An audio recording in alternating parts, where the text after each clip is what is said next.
Recording live from Glory Hole Studios in Chicago and beyond. This is Cognitive Dissonance. Every episode we blast anyone who gets in our way. We bring critical thinking, skepticism, and irreverence to any topic that makes the news, makes it big, or makes us mad. It's skeptical, it's political, and there is no welcome mat. Today is Thursday, August the 7th. And Cecil, remember when we talked a few weeks ago, I think it was on one of the funny shows, about the soccer playing AI robots? Yeah. Have you seen the soccer playing, or not the soccer playing, have you seen the AI robots that have been trained to dance and then fall down and just go full ray gun? No. It's the best thing you'll see on the internet. That sounds amazing, Tom. It is genuinely well. There are two as we move into our robotic AI dystopian world, and we're building it in front of our own very eyes. There are points of levity, and I saw two videos this week that were great. The one is they've got this robot, and they've put like a jaunty little cap on it, Yeah, and it's an AI robot, Sure. and they're having it do like a little dance number, and it's doing its little dance number, and it falls, and when it falls, it does not know what to do.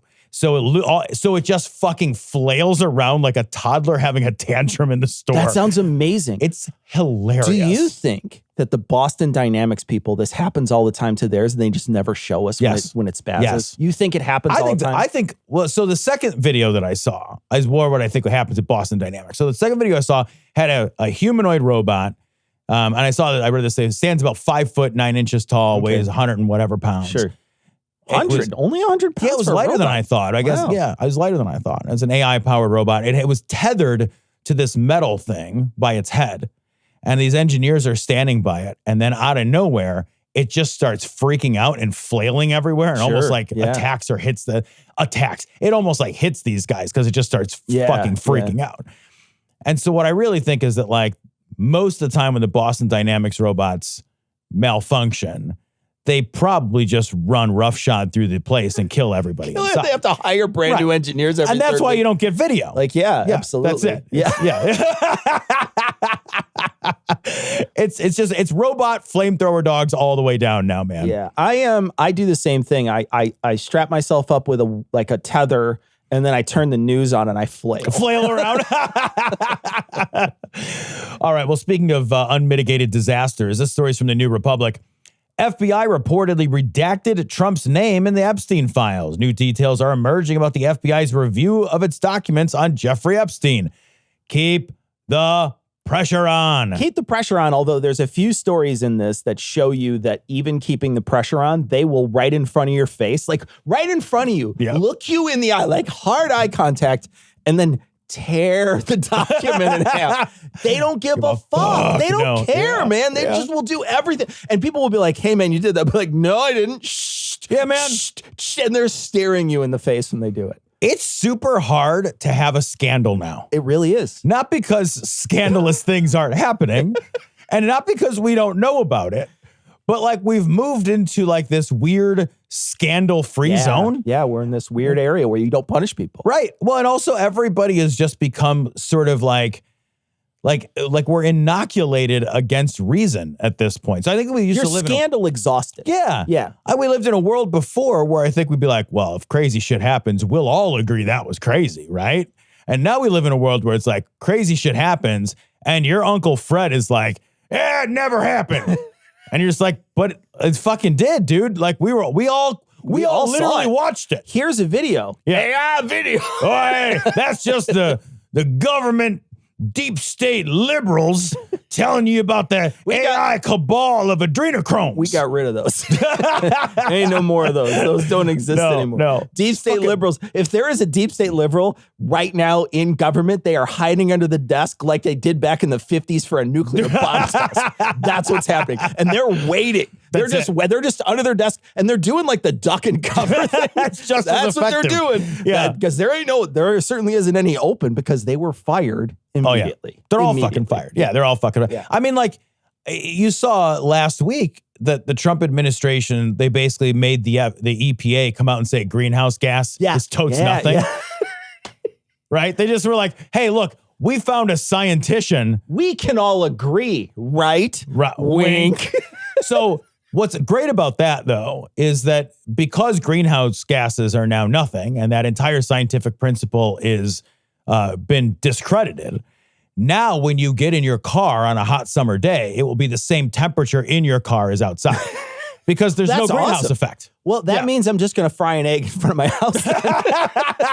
So that horrible feeling of like getting in a hot car on a summer day, like, God, it's fucking 160 degrees. Man. That's gone now. Yeah, it's like That's not happening. It's like slipping into a bath now. Everybody that felt that before was just imagining a liberal. Yeah. That's all you were doing. It was just. Let's talk about this for a second, though, because like they went through this with a black pen. And they just scrubbed out Trump's name and other prominent people. Like essentially they say in this article, it's not just Trump, it's other people that they blacked out their name. But like, what are you hiding? Right? Like, there's a very obvious thing that everyone knows. Yeah. It's super obvious. And then when you read, just like when they tried to redact shit in the last administration, you're just like, yeah, man, I think everybody knew who like perpetrator number 4 was. Yeah, I know, man. Like, everybody knows who these people are because they're like, this prestigious. It's almost like you're playing a game show where you're like, this prestigious senator was the senator from Missouri who raised a fist at people as he was walking. You're like, okay, we know who it is. We interviewed recent president and lover of gilded toilets, Redacted, about his thoughts, and you're just like, fuck it, I know who that is. Everybody knows who it is. Yeah. So it's but they are still taking the time to redact this because I think eventually they are going to release something. They will release something. They've already released stuff that was already released. Yeah. So they'll do it again. Yeah, and good. I think they'll keep doing something very similar. They'll redact anything that has any meaning. They'll release things they've already released to say they just released it. They're just going to keep doing lying shit because they're really good at lying shit. Yeah, man. Well, 2 things. Like, one, this administration has tried to solve more problems with a Sharpie than any administration. Absolutely. Like, from hurricanes to child sex predators, like a Sharpie is the tool of choice for this clown, right? So, and like, I just want to point out to this administration, because I know you're listening. Like, I get it. Like, you're a big Cogdis fan. I hear you. But like, if you want to calm down conspiracy theorists, releasing documents full of redactions ain't it. I feel like because then I can put in whatever I want there. I know. You Mad Libs it. You definitely don't want to be vague. Yes. Vague is not on your side. You Mad Libs it, man. And you gave me whatever I wanted pretty much. How much for the little girl? The women. How much for the women? What? Your women. I want to buy your women, the little girl, your daughters. Sell them to me. Sell me your children. Maitre D. Maitre D. So stories from Reuters. Ghislaine Maxwell moved to prison camp. Trump says no plea for pardon. So 2 pieces here. Ghislaine Maxwell was moved from the minimum security prison she was in to the most minimumist prison possible. Epstein had jail on weekends. Yeah, man, you're not wrong. Epstein had to report to jail. He had like a nights and weekends. He did. He had nights and weekends. Yeah. He got minutes. He got miles for going to jail. They're like, yeah, we'll punch your card. Every 10th one, you get a free trip to the commissary. God, I'm glad you said trip to the commissary. It could have been so much worse. Man.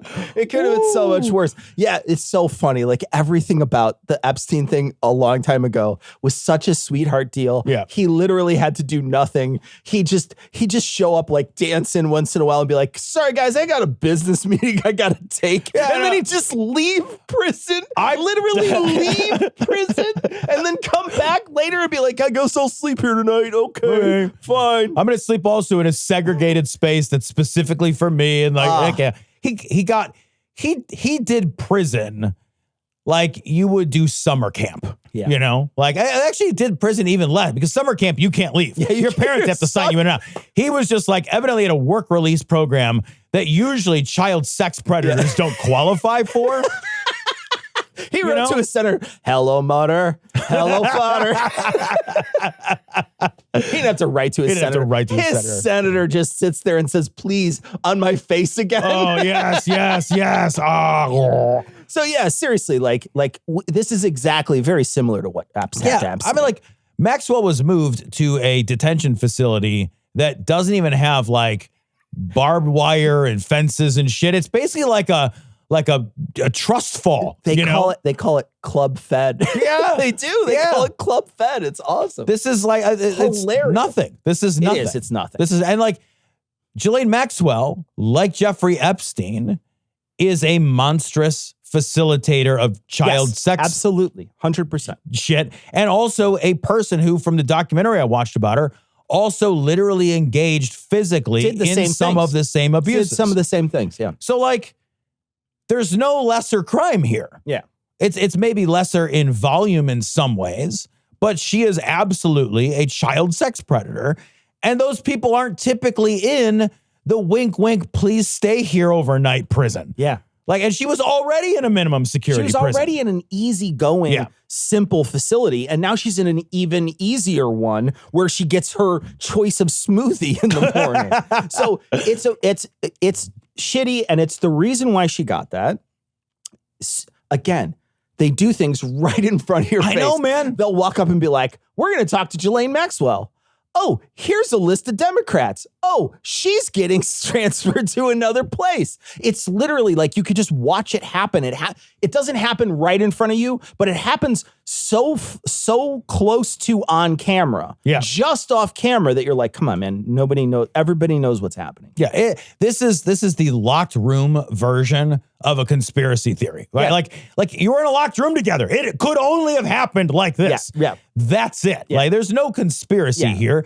Clearly, she traded something. There is a conspiracy. Yeah, right. There is but there's no argument here about some collusion. There's no secret cabal. Right. The cabal is literally right here. Yeah. This is the just cabal is on the court. Yeah. Yeah. And look, you would only do this. Like, let's imagine a scenario that's perfectly innocent. Like Trump is saying he's perfectly innocent. So, dude, if I'm perfectly innocent, none of this happens. If I'm perfectly innocent and you're like, so like if you're like Tom, there's a huge scandal about Tom's taxes. And I'd be like, well, that sucks. And it's blowing up my life. And everybody's like screaming at me and knocking on my door and like all this bad shit. I'd be like, I'll just give you my taxes. Yeah. Because when I wouldn't give you my taxes if it was cheating on my taxes. But I would release something I didn't want to release, right? You know what I saw? What?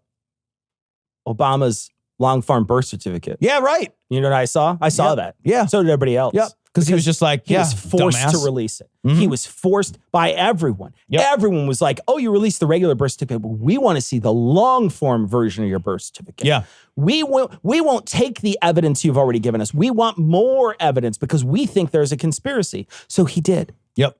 And like that conspiracy was a racist hit job. Yeah. Manufactured. Right. Shitty conspiracy obviously manufactured by people who didn't want him in office. But why would you have to redact anything if everybody in there is just acting innocently? Like I said, I saw Obama's long form. Right. Let's see these redacted. Let's see Trump's unredacted tax forms. Yeah. That he said that he never released. Right. That he said he was going to release. They were never released. They were leaked. Right. Leaked. The good ones were leaked. The ones that showed that he was okay were leaked. But the one we've never seen anything else other than that. And then the fact is like this guy is in all these fucking documents. Well, let me read them. Yeah. Let me see. Let me see if there's something in there that implicates him or that makes it seem like he was doing something shady. Because if he wasn't, then just fucking release him. Just release him. Like, think about it this way. If they release the Epstein files right now, I'm not uncomfortable. Why is he? Yeah.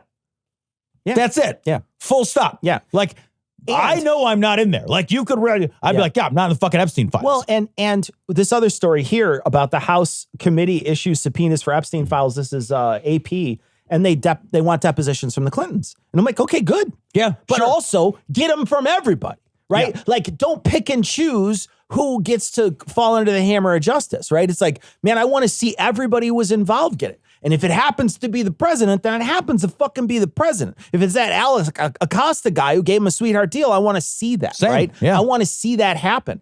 If it happens to be the Clintons, who fucking cares? I know, man. Like, I'm not here to serve the fucking Clinton family. Like, I don't give a shit. If you are a fucking creep and a predator and a felon and a rapist and all, then you should go to jail. Then you should just go and to I don't jail. care what your voting record says. That's not interesting to me. Literally doesn't matter at all. But they're doing this very specifically because they're like, hey, if we can drum up, all we have to do is deflect for a little while. And one of the things that this thing is, while I do enjoy that they are constantly on their back foot, because that rarely happens, right? It rarely happens with this administration and the previous one that he was in, where they were on their back foot. They were always all gas, no brakes, and they didn't give a fuck. And then it was the next day, there would be a brand new fresh hell.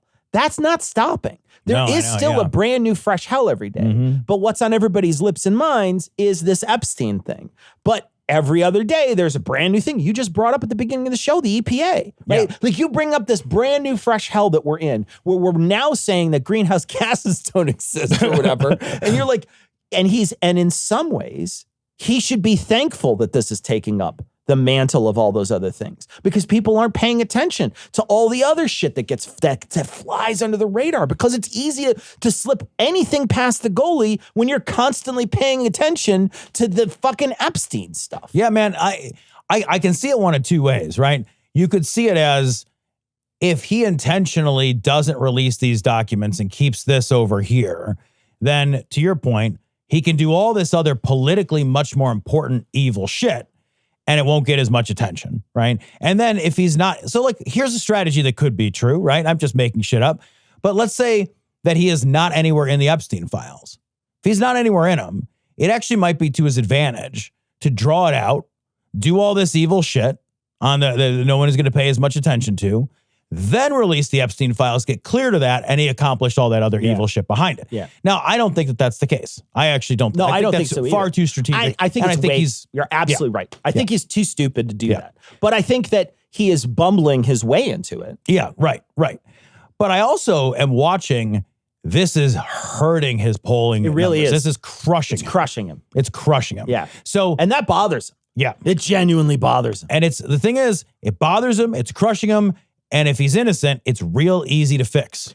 So it's weird not to fix it. And one of the things too is anything you can get somebody off their game on is good if they're your opponent, right? If you want to get them off their game in any way, that's why people like professional sports people trash talk each other, so that they get the person to be mentally unwell for a moment so they can take advantage of it. That's literally, it's a tactic they use to get into your head so you doubt yourself. Like, it's fucking what they do. And it makes sense, right? It's like, okay, well, if I can make you doubt yourself for a second, if I can make you uncomfortable, then you're not going to be on your game. You're not going to be 100%. Now, I'm not arguing that Trump is 100% of anything. Yeah, no, except for 100% gigantic pulsating asshole. But like if you can get him flustered, if you can get him talking about this, and you've seen he's said things already that have been like, you're like, wait, what? Yeah, he said crazy shit. He said some crazy shit about it already. So you just keep him pushing. Like, he's talking about like how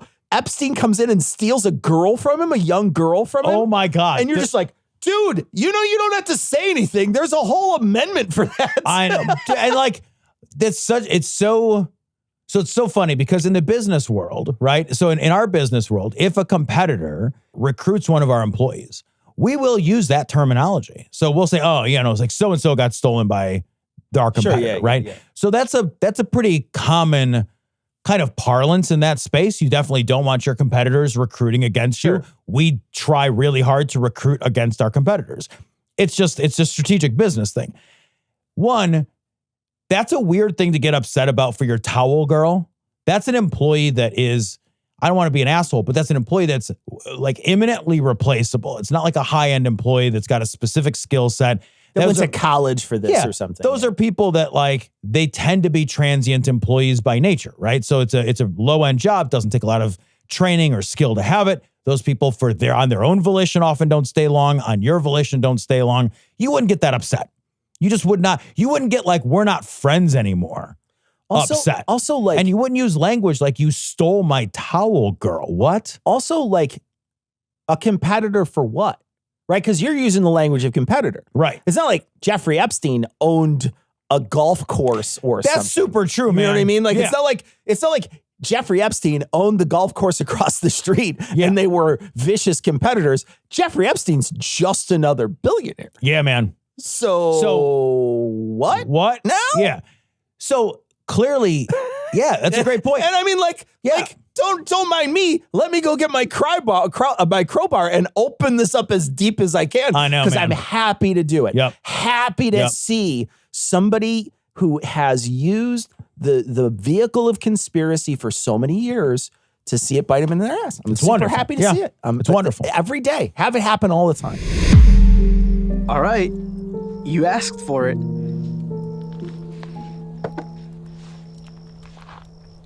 I'm up here because I hate my boss and I hate my job. Go on. I'm up here because I hate numbers and I chose a field with all numbers.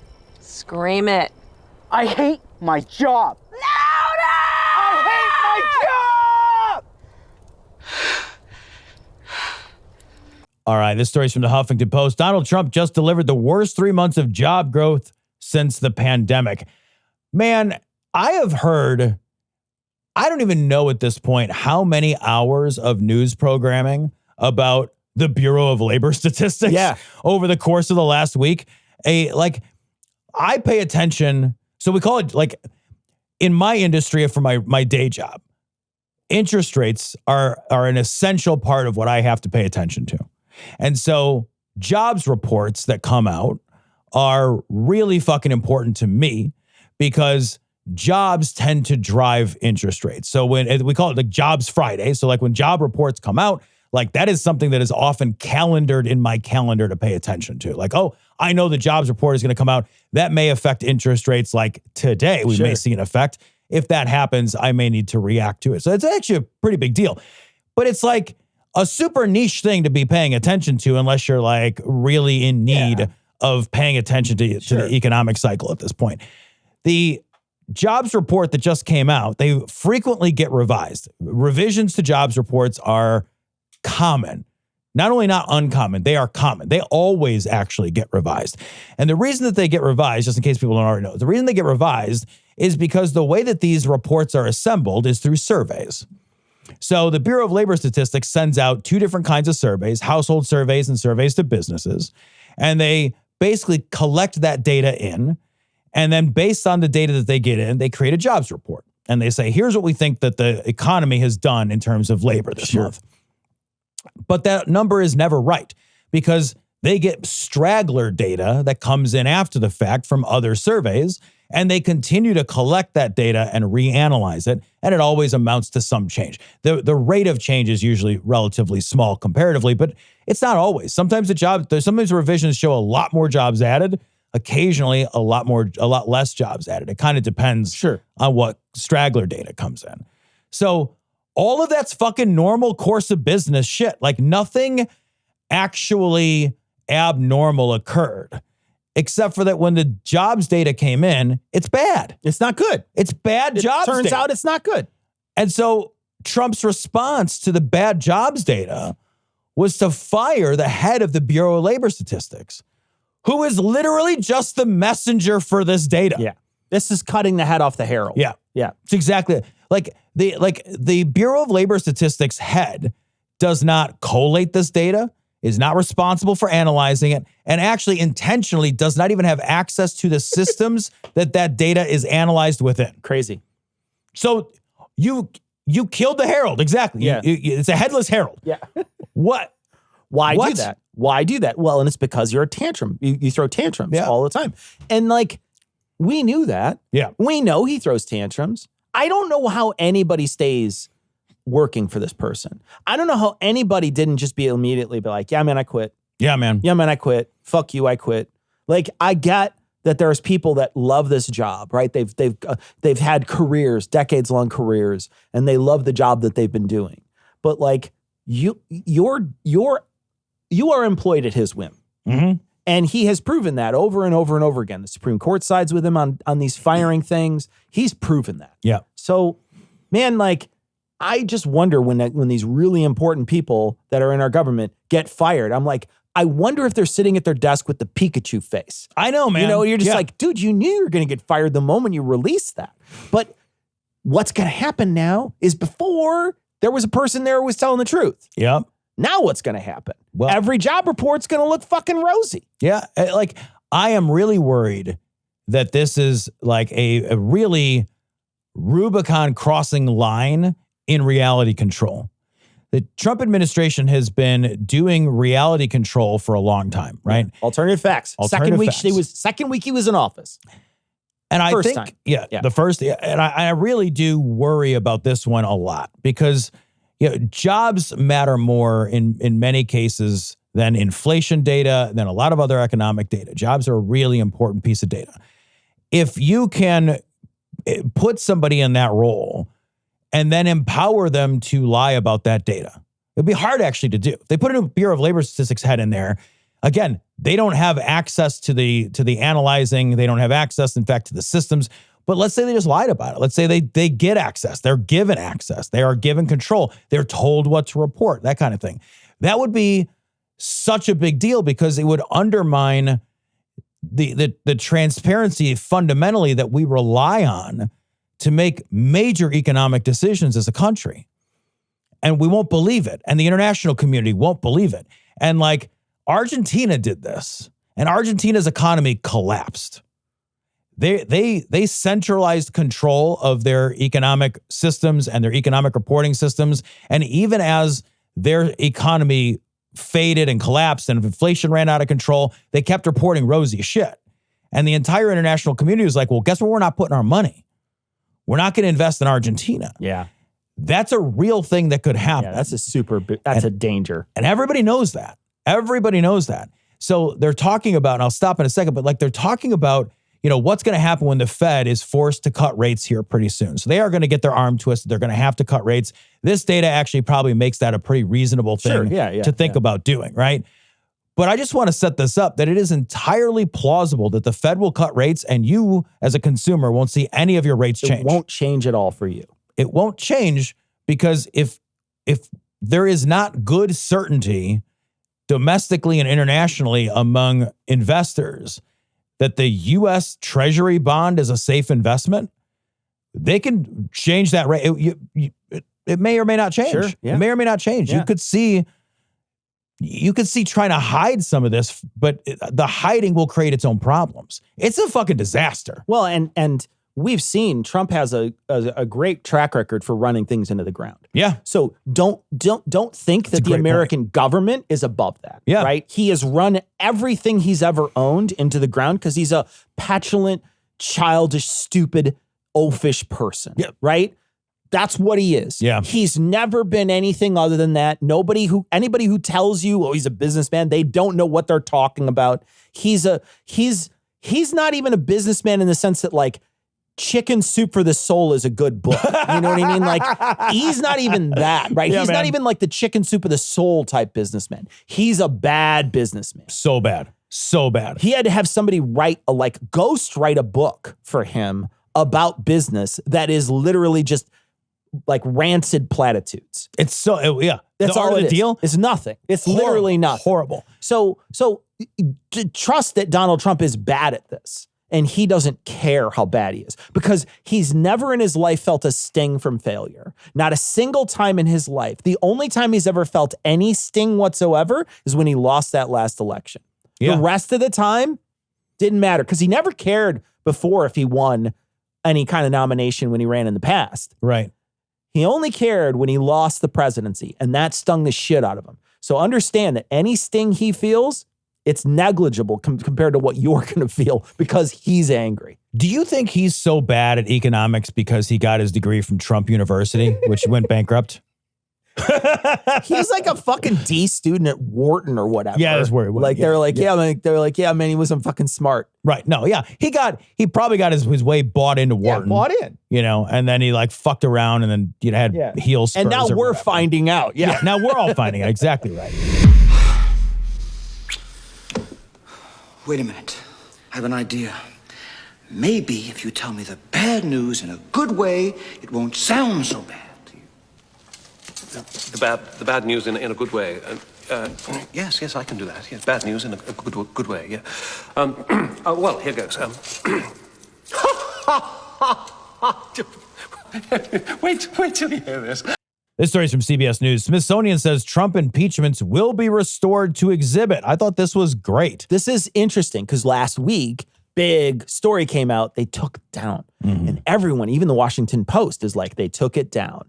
And everybody put together this pin, string. Yep. And they said it was clearly the administration forced them to take it down. Obviously, that's what happened. And that's what happens when you don't have all the information. And I'm going to lean back on the first story, the Epstein stuff, that the more we look at stuff and the more we pay attention to stuff, the more we start to see nefarious things in that. And the same thing happens here. It's like they took it down because it wasn't up to their standards and they're going to make a better one. They're like, we had this plaque. It was in the corner. It wasn't up to our standards as the Smithsonian. So we took it down so we could replace it with a much better plaque that is up to our standards. Great, right? But when people saw it was gone, they immediately presumed that the administration forced them to take it down.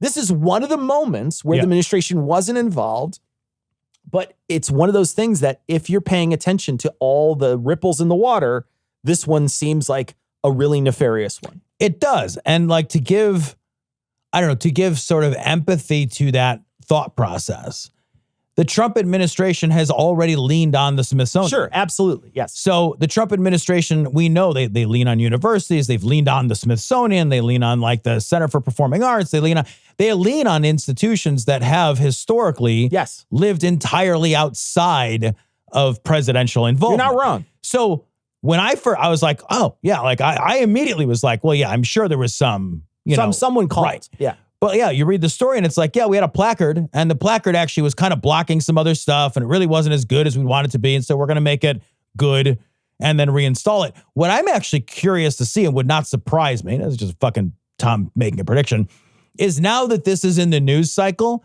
I wonder if Trump will seize on this as another distraction point. Oh, that's interesting. Yeah. So it wasn't a thing before, doesn't seem like, but now I actually think that like this could become a thing because another distraction point, just like Trump. I just saw something that like Trump is going to put some fucking Confederate statues back up. And it's like, yeah, like, of course he is, because that's going to fire people up and distract some energy, whatever pulls energy. Right. And he doesn't care if it's negative. Like he has never cared that his press is negative. He wants the press. Yep. So he wants to be in the news every day. He wants that every single day, the New York Times, he opens it up. He wants his picture to be there. He doesn't care if it's good or bad. Right. He doesn't care if it's, now I think it's starting to wear on him that this Epstein stuff is the thing that's the top. He wants it to be the statue. He wants it to be, I'm making the Democrats angry for you base. Wants to be the commanders. That's what he wants it to be. He wants it to be him making some sort of thing newsworthy because of him. Right. And so I think there is, that is very true, that like Trump doesn't give a shit and he will go out of his way to fucking like muddy all the water in any way he can. And I don't think even, to be really honest, I don't even think he cares about any of the policies he's enacting. Like anything that he's doing, I don't think he gives a shit about any of these things. The only thing you think he really cares about is the economy.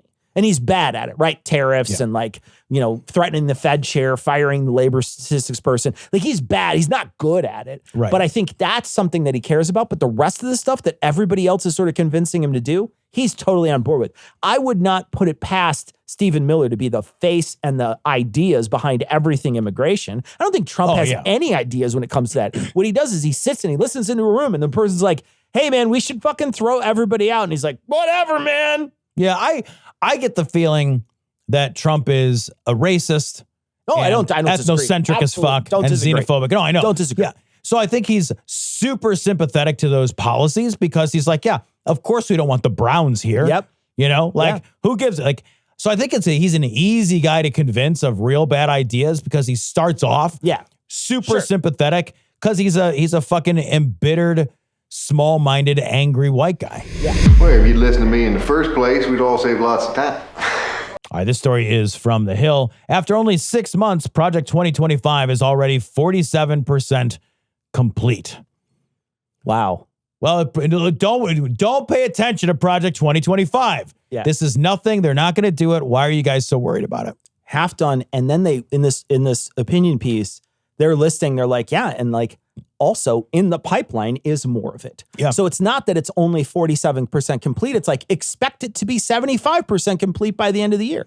Yeah, and it's a huge amount of, if you're the worst, this is a series of fucking victory laps after victory lap after victory lap. It's Christian Sharia is what it is. It is. And we've got to do a little bit of this.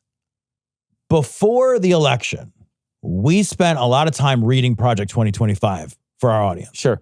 We read it to our audience to some degree. Yeah. We had shows about it. We did a fundraiser where we used Project 2025 as the basis for it. There were good, smart people on many sides of journalism, even right-leaning journalists, who were saying, hey, this is something that they are working on, they care about. These are all the people involved. Here's the level at which they are involved. Here are this web of connections. This is a real blueprint. And there was an enormous amount of, I think, self-motivated pushback to say, because I don't want that to be true. They're saying it's not true. Yeah. It's not true. And I think a lot of people said, I'm not going to worry about that.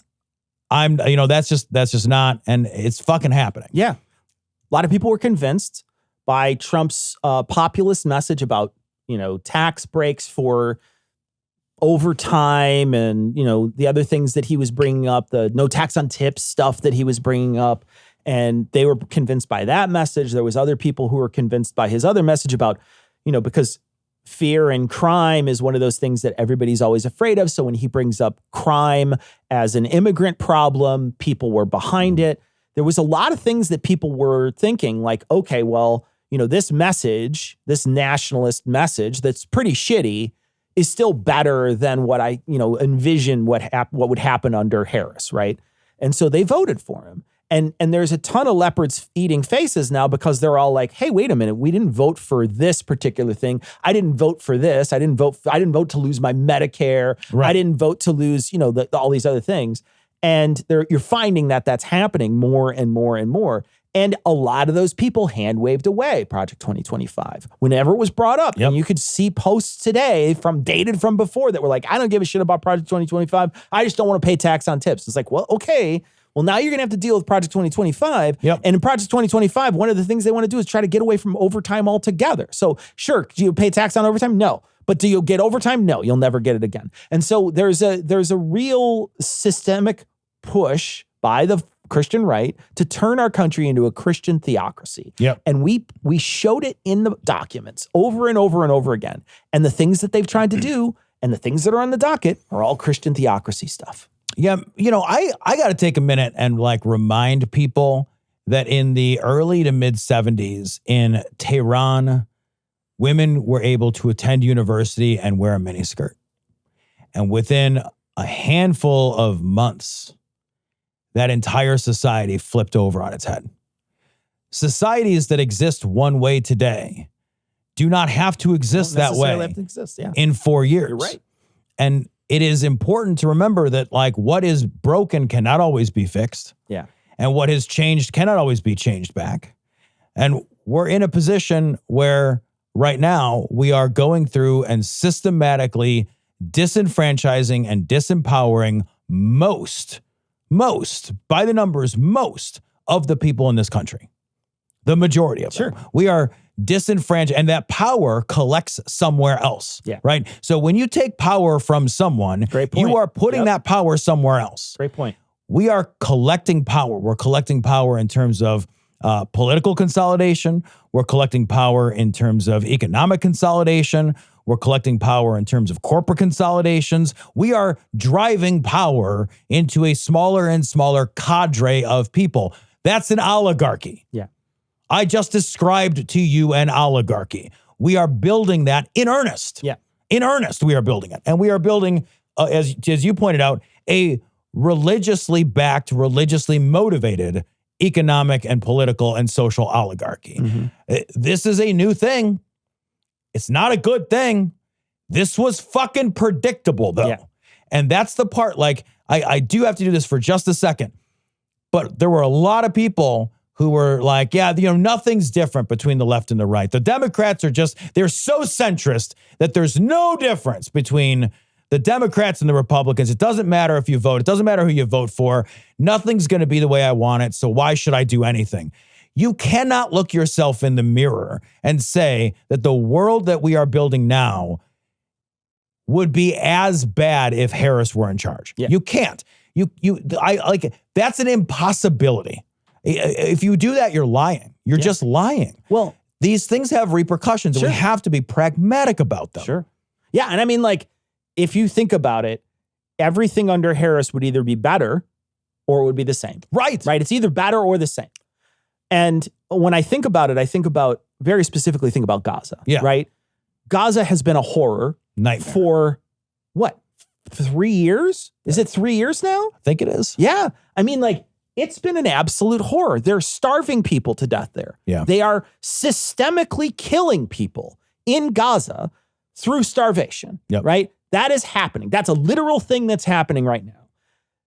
I don't know what you call that, right? Other than genocide. I don't know what you call. I don't know what the word is that you would use that is other than that, right? And we've been calling it that for 2.5 years, right? Mm-hmm. But here's the thing.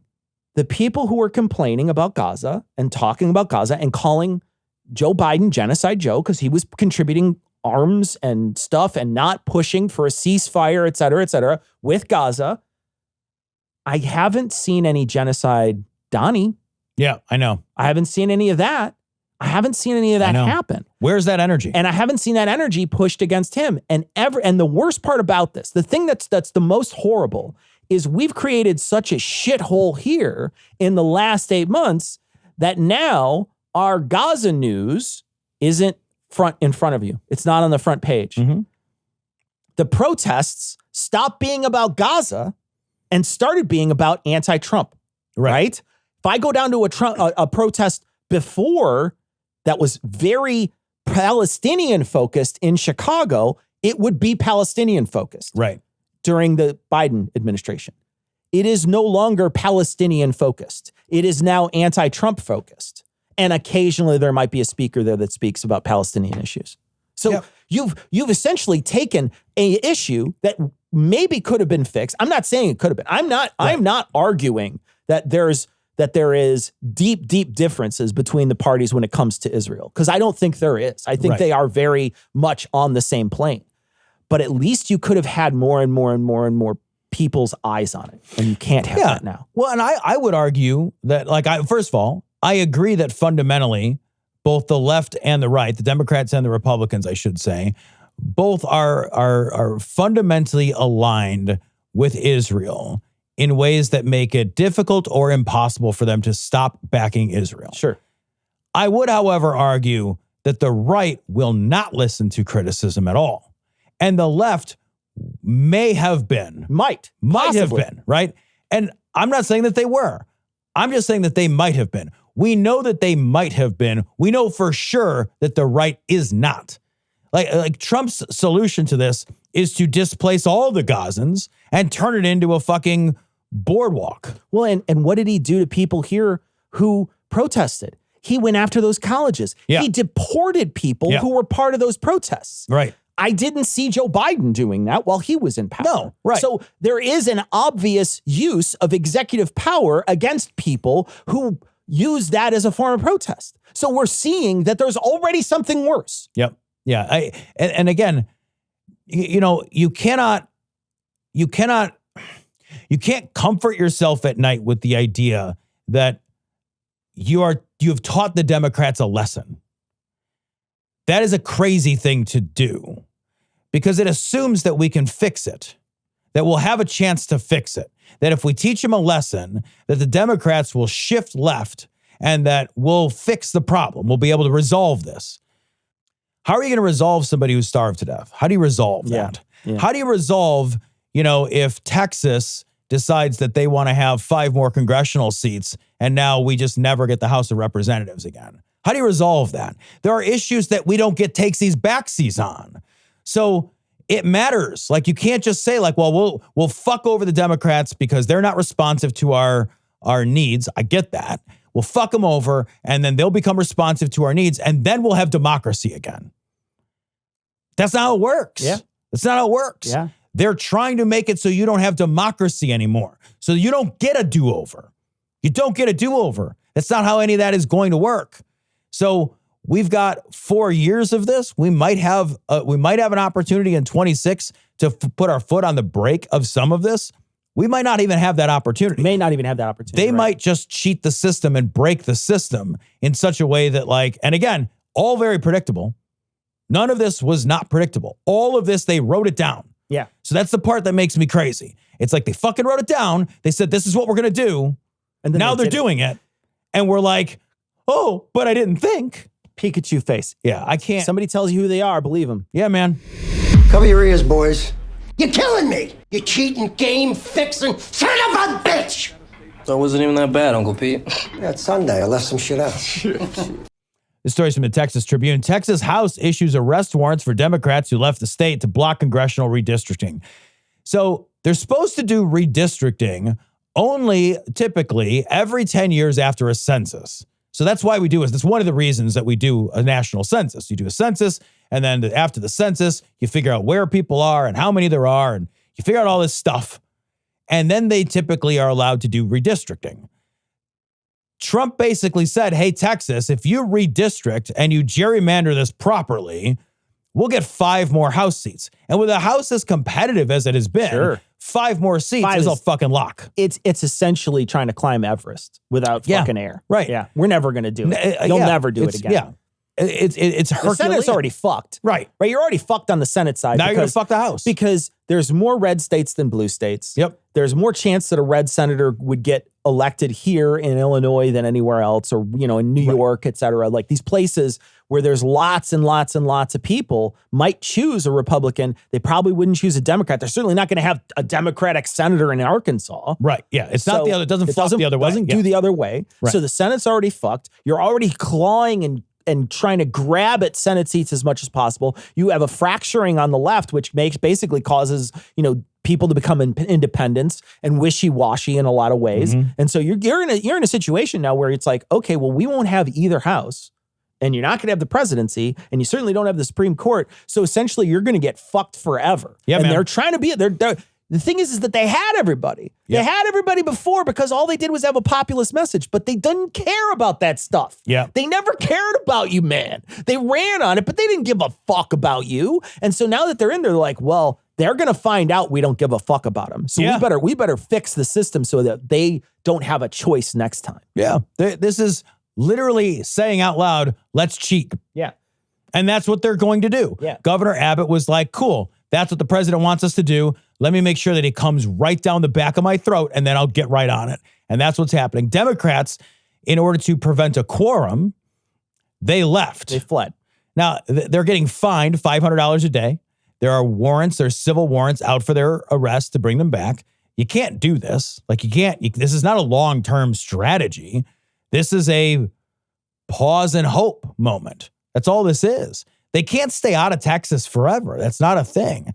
At some point, too, I actually think the president will get involved and force them back. He might even use the U.S. Marshals. He said the FBI already. Okay. He's already said it. So they've questioned about it. He hasn't ruled out that he will send the FBI after them. Yeah. So this is not a strategy. It's not a solution. It's not a solution. Yeah. It's not a solution. And it's going to show what it's going to do is it's going to peel one more layer back from our authoritarian government system. Yep. That's what it's going to do. And we're seeing more and more of it all the time. You're seeing it every day. There's a brand new glimpse. Yeah, man. And if you are trying to take comfort, by the way, in the California will do it. And then I've read so much analysis of this. And again, it could be wrong. The analysis I've read could be wrong, but there are more opportunities to cheat for the Republicans and many less for the Democrats. And the Democrats, like California, for example, they can't even do this without putting this as a ballot. It has to be a ballot measure, yeah. So he said he'd have to do a special election. Yeah. Newsom's like, I'll have to call a special election for it. And then the ability, it's not like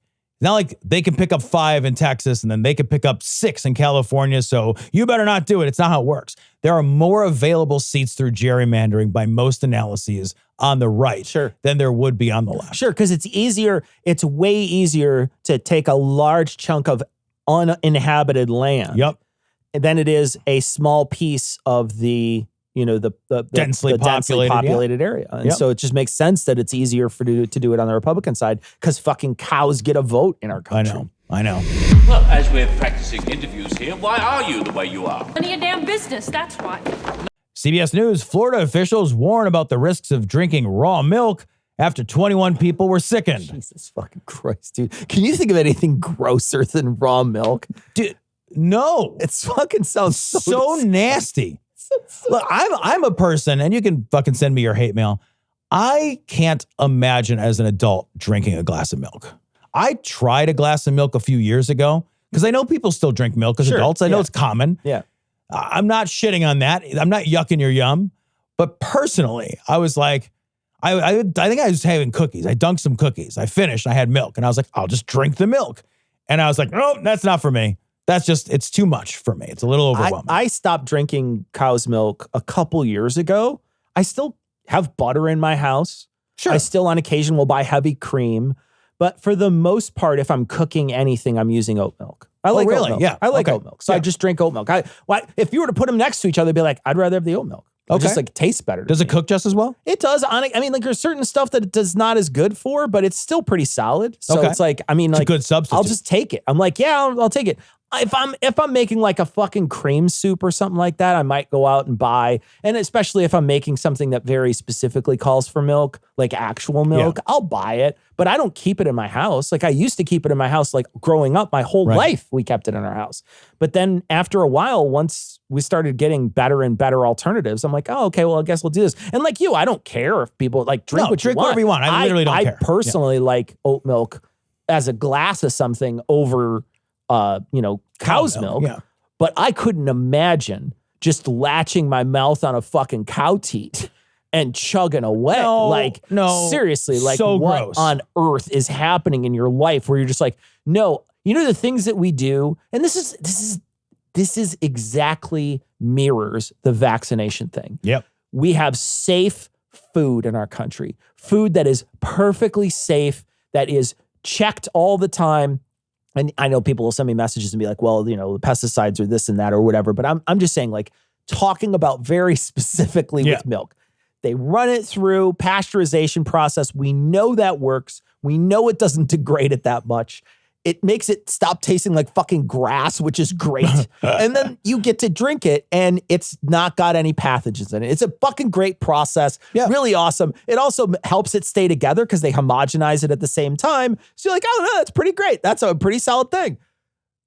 Instead, it's been so successful for so long. Yep. We're at this position now where we're just like, what if I was to go over and suck on that teat though? You're like, yeah, man, you probably shouldn't. I'm gonna do it. And then you're like, yeah, you're sick now. Yeah, man. Oh, he got sick. Oh, this other person got sick. Oh, you're feeding it to your kids.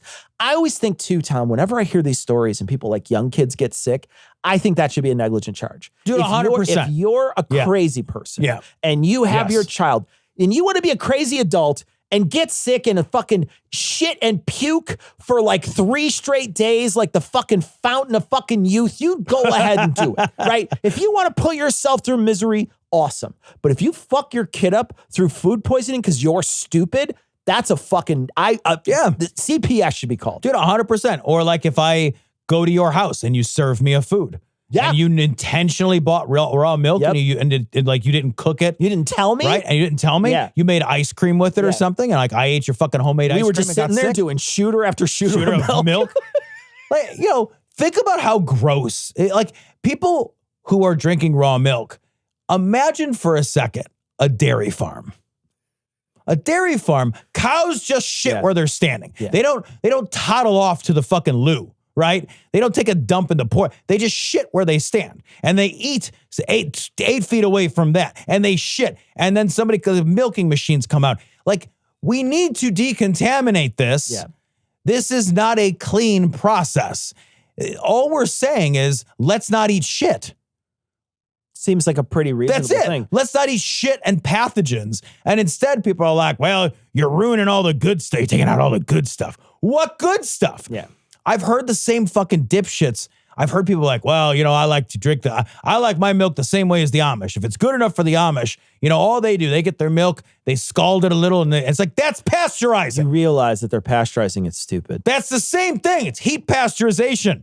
You stupid, stupid person. Well, okay, here's what I'll say. If you're going to drink raw milk, go to the nearest dairy farm, take your pasta bolognese. Yeah, man. Pour it on the ground, and then eat it off the ground.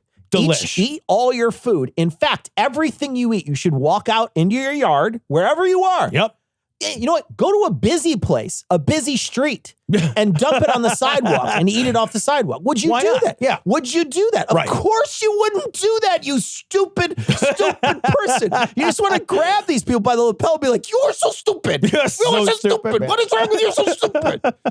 I almost said as an analogy that like we wouldn't do this with water. But then I remember all the raw water stories we've covered. Yeah, I know. Where people are like, I drank me a sewage. We covered the one story, Tom, it was maybe a year ago, where people are just like, yeah, there's a magic fountain in the middle of the fucking, and they're like, yeah, it's all field runoff. Yeah. And these people are like, nope, it's magic water. It's magically delicious. Magic water, Tom. Yep. I know. People are like driving with like jugs from miles away. And then when they ask them like, where do you think this water comes from? Like, I don't know, a secret spring hidden deep within the earth full of fairies. I want to put out a plea right now to the person running the simulation.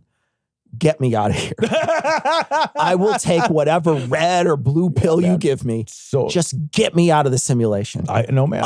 I'm just so blown away. The world is so different than I thought it was. I thought people would be like, yeah, I'm not going to do that. I'm not going to just drink a random faucet's water in the middle of the fucking ditch in the side of the road. I'm not going to do. And it wasn't even a faucet. It's just like a hose. It's like a fucking pipe that's shitting out water. I can't imagine. That's a random water pipe. Growing up, did you think there was like adults in charge and that wouldn't happen? Oh yeah. I always thought that. I thought, well, there's a people like normal people don't do that. Like crazy, like a little kid might do that because they're stupid. Yeah, but like that's why your parents go around telling you not to do things because it's unsafe. Yeah. And so you build up this impression that adults know what's unsafe and try to get you to not do that. And then you discover there's a raw milk movement that the fucking Health and Human Services guy is a part of. And you're like, oh, the adults are long since abdicated their responsibility. That's it. Every day he walks in with a giant warm glass of milk and he's dipping like a cow turd in it, like a tea bag. And just Dunkaroos. Just drinking away. Wait, I have something to say. Go on. You have my attention, but keep it short. This is about more than caffeinated brown liquid. This is about our children and our grandchildren. This is nonsense. I have 2 divorces and a bankruptcy after this. The World Barista Championship must represent all milks, including almond and soy, to the world of coffee. Stories from BBC.com. Woman who refused chemo and died had coffee enemas. And her mom was like a nurse. Yeah. And the nurse was kicked out because they didn't follow COVID protocols. And then they listened to somebody who they trusted and they died. And that, man, this isn't a unique story. It's why you bring it up. It's because it's not a unique story. Right. It's not a unique story that like people in positions who we think should be knowledgeable are not always knowledgeable. Yep.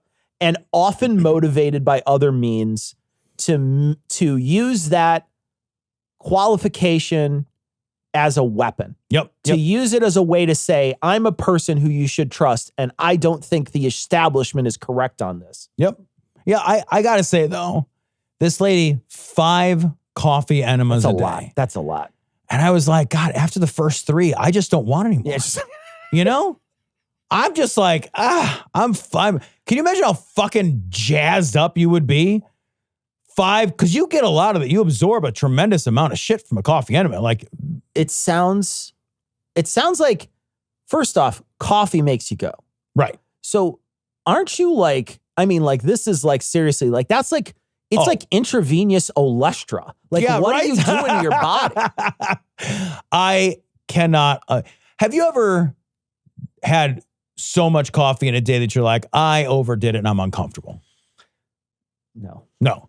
So I don't think so. I you know, back when I used to, I did stop myself from drinking coffee because there was a day that I noticed that for like a couple of days, because I wasn't getting a lot of sleep, I noticed for a couple of days in a row, I was getting double shot like espresso drinks from the thing a couple times a day. And I was like, I'm doing too much. I got to quit coffee.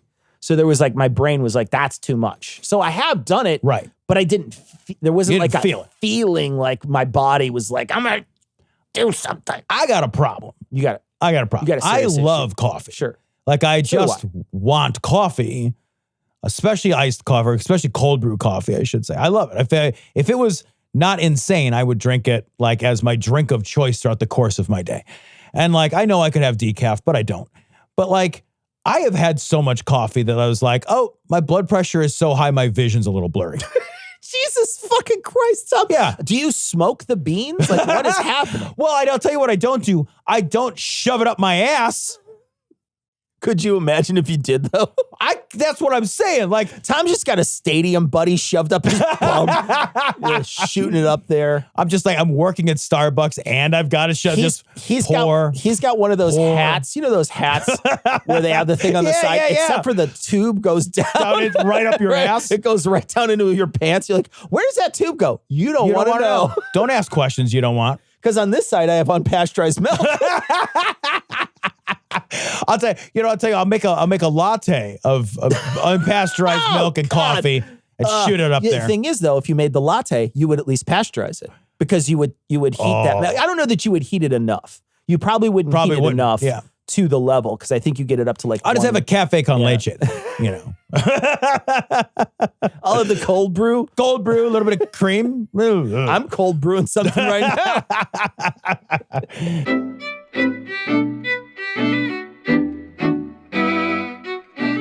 All right, that's going to wrap it up for this week. We'll have a funny show on Thursday for you, but we're going to leave you like we always do with the Skeptic's Creed. Credulity is not a virtue. It's fortune cookie cutter